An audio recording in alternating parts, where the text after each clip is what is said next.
অন্তর্বর্তী সরকার ব্যর্থ হলে গণ অভ্যুত্থানও ব্যর্থ হবে, তাই দ্রুত প্রয়োজনীয় সংস্কার শেষে নির্বাচন দেওয়ার আহ্বান জানিয়েছেন বিএনপি চেয়ারপারসনের উপদেষ্টা ও আইনজীবী এএম মাহবুব উদ্দিন খোকন।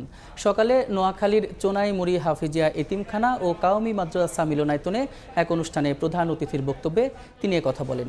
তিনি বলেন, যারা দ্রুত নির্বাচন চায় না তারা গত 15 বছরের আন্দোলন এবং শহীদদের রক্তের সঙ্গে বেইমানি করছে। বাংলার জনগণ তা মেনে নেবে না। দেশকে মৌলবাদী রাষ্ট্র আখ্যা দিতে বিদেশি ষড়যন্ত্র চলছে বলেও উল্লেখ করেন খোকন।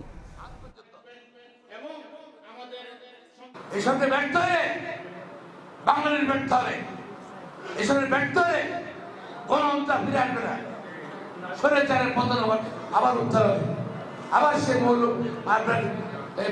বিভক্ত হবে, বিভক্ত করবে। দেশি বিদেশি অনেক ষড়যন্ত্র চলছে, হবে সেই ষড়যন্ত্রের জয় হবে, জাতির পরে দেওয়া হবে। সুতরাং অনুরোধ, অনধিবন নির্বাচনের তারিখ ঘোষণা করুন।